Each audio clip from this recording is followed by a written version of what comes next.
The vast majority of video games are designed for a particular audience, one that roots for the protagonist in their battle against overwhelming odds. We like a hero as much as we like playing as them, but ever so often the other side of the argument sounds slightly more inviting.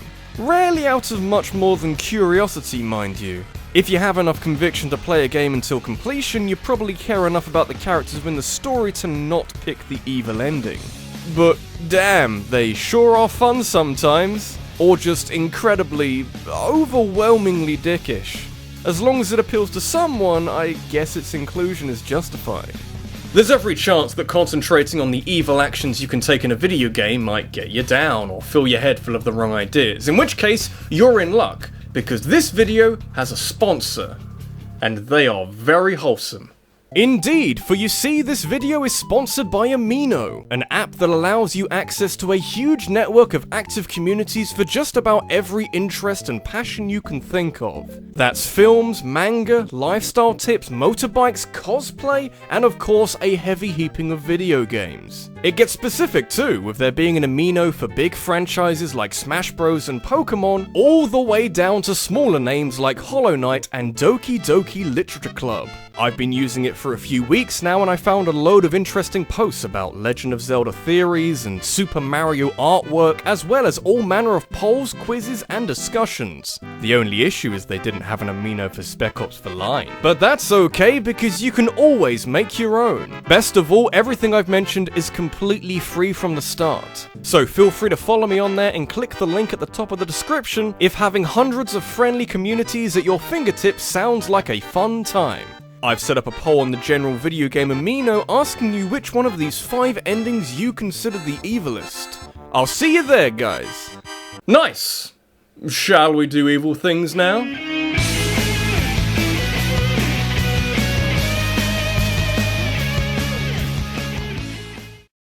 Horror games from the early to mid 1990s are an absolute treat in retrospect. You can observe them as the icons of their genre that helped to shape the survival horror games we enjoy nowadays, but there's a lot to be said for looking at them as this ridiculous collection of ideas that were pulled together in an attempt to scare someone. That's the fun thing about early horror games, it wasn't really about scaring someone. That's difficult since we all react to scares in different ways. The easiest route is to creep people out instead. It's more subtle that way, and it allows for a relatively free pass for stilted voice acting and strange plot beats. Nothing makes quite as much sense as you'd like it to.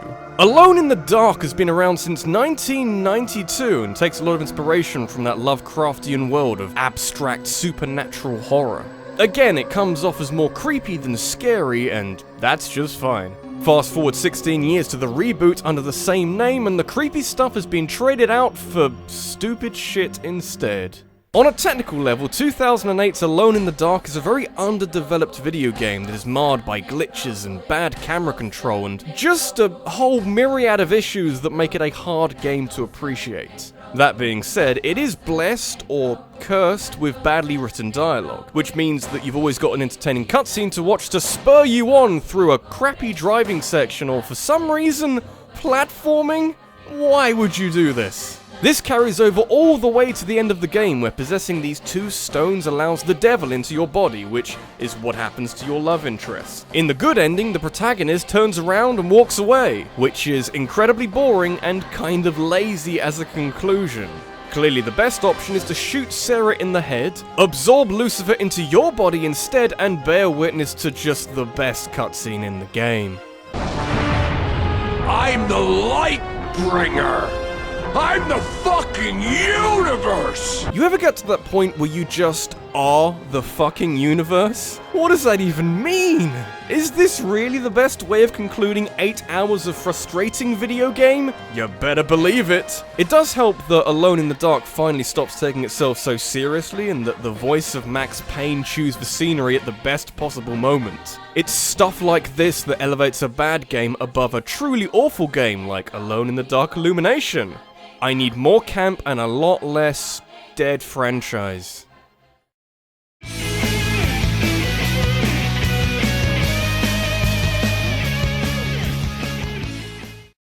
You know what my least favourite type of evil ending is? It's when you're playing for the game as normal, doing all the right things as the heroic individual you try to be, but then, right at the end of the game, you're thrown a decision that feels incredibly contrived. Can you feasibly believe that someone would act so out of character that late on in a game? I can't. Therein lies the problem with giving the player a choice late on to steer their previously aligned character in a new direction. It doesn't make any fucking sense. That's why a highly underrated solution to this problem is to make it so that the player's actions over the course of the whole game have an impact on how everything comes together at the end. Therefore, you can get away with an evil ending if the methods leading up to that moment in time justify the conclusion. Dishonored allows you to sneak around and get things done without necessarily killing everyone in your way. It's actively encouraged actually, since dead bodies increase suspicion and raise the chaos meter within the game, a barometer for just how much havoc you're wreaking and how aware the world around you is to your escapades. This is handled very nicely with regards to what kind of ending you get, because what dictates a good or a bad ending isn't one single decision, but actually hundreds of smaller ones throughout the whole game. So when you're watching the world go to shit, it's what you deserve. The criteria by which Dishonored dishes out endings is mostly based on the carnage you leave behind, but also influenced by whether or not you save the rightful heir to the throne, Emily Caldwin. Fuck that up and you get the absolute worst ending where the kingdom crumbles without a leader. That's kind of depressing, but also not as harrowing as the high chaos ending. So you save Emily and she returns to the throne, but everyone knows what happened. Everyone knows that Corvo killed hundreds of people over the course of the game, and now that very same person is Emily's right-hand man, who aids her in the tyrannical leadership of her country. It is a completely justified evil ending where, over the course of the game, you've molded this merciless killer who is more than happy to serve psychotic royalty who rules over her subjects with fear. This ending isn't canonical, but considering where the second game goes, with Emily being ousted and potentially taking up Corvo's role as supernatural assassin, it makes a decent amount of sense. Who knows what being kidnapped does to someone's brain?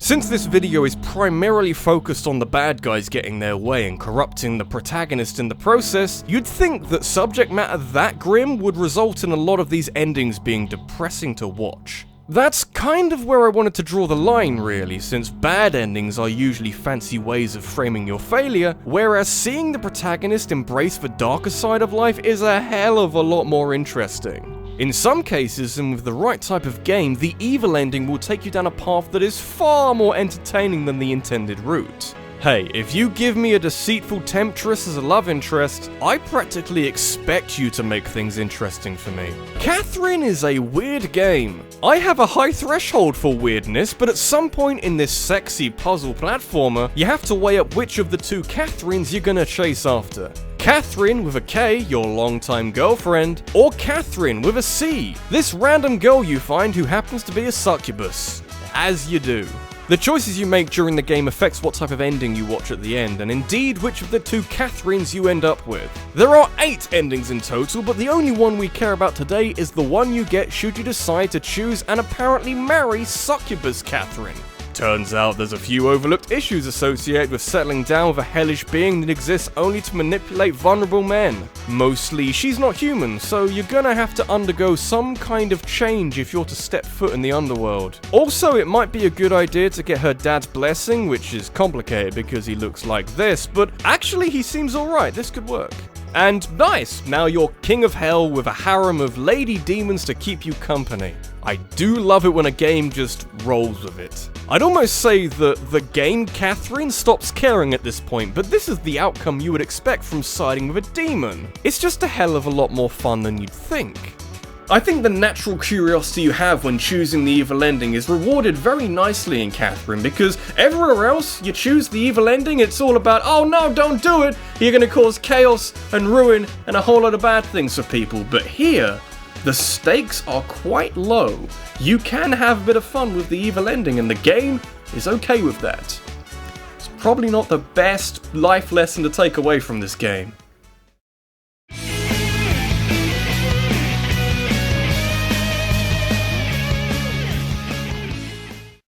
I always prefer video games that handle morality as a complicated subject, as opposed to each decision being black and white and fairly obvious. It does make actively pursuing the evil ending easier to accomplish in a game like Infamous, since you've got karma meters and clearly defined choices, but I think the reward loses some of its impact if the journey to get to that point was so brainless. This is why I like Undertale, because of its ability to ask you the question of what do you value more in an RPG? Experience or character interactions? It's an easy question to answer 2.5 years later because we've seen all the endings and we know the consequences of certain actions in this game, but at the time, it wasn't quite as clear cut.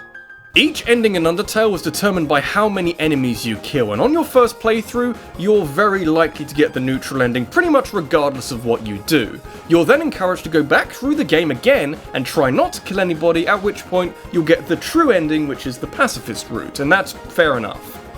But what happens if you go a bit crazy and you decide to kill everybody? It's not advised. Here's the thing, no one would ever trigger Undertale's Genocide ending by accident. You're required to continuously slay enemies to the point of grinding for encounters in areas until there's no one left, and no one's doing that by accident. This is a crucial little detail because Undertale becomes aware very quickly that you're going for this specific ending and begins to treat you like the villain that you're evolving into. Of course, this sets up numerous opportunities for the game to break the fourth wall, and for the game's most powerful characters to try and stop you. Can't think of too many games that do this, and I can think of even less that deliberately complicate things for anyone attempting the evil route. Grinding for encounters in these areas gets very boring very quickly, so the player has to be pretty dedicated to the act of genocide, especially in the face of the hardest boss in the game and an ending that permanently sullies your save file with the shadow of your actions. Like, holy shit. I'm not sure how far too far is, but I enjoy seeing Undertale take the moral high ground. Genocide is apparently boring and then kind of traumatic. I didn't know that.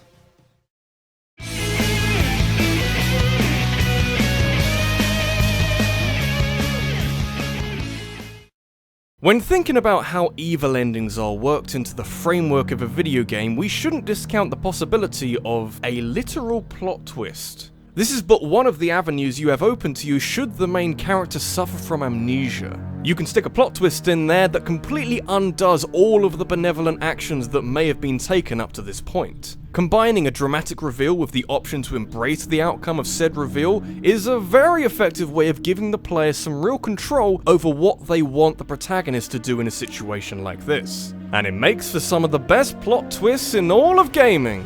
Star Wars Knights of the Old Republic is fairly standoffish with how it treats the playable character. You can choose the gender and decide how your character reacts in the face of certain decisions, which then determine how closely aligned you are to the light or dark side of the Force. Theoretically, you can go through this game as an out-and-out bad guy with more of a penchant for mind control and good old Force lightning, but then the late game twist won't shock you quite as much. Turns out that your self-insert of a character is actually a villain called Darth Revan, who was brainwashed by the Jedi so that he or she would stop blowing up parts of the galaxy. Effectively, you've been playing through the whole game as a lightsaber-wielding, amnesiac Star Wars version of Hitler.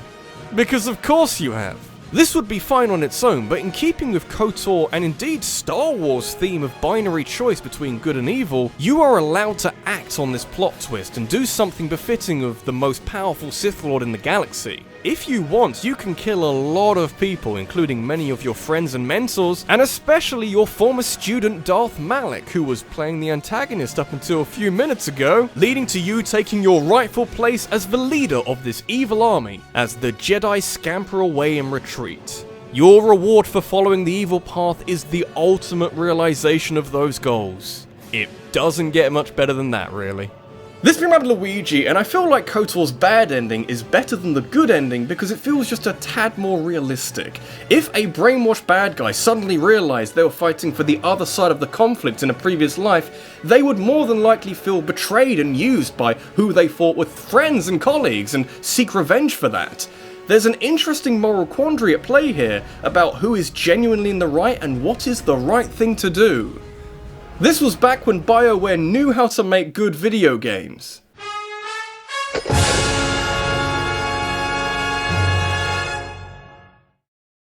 Have you got an idea that you'd like me to turn into a countdown? Let me know in a comment down below, and make sure you check out my Twitter, where I'll be turning the best submissions into a poll where you can then decide the best topic.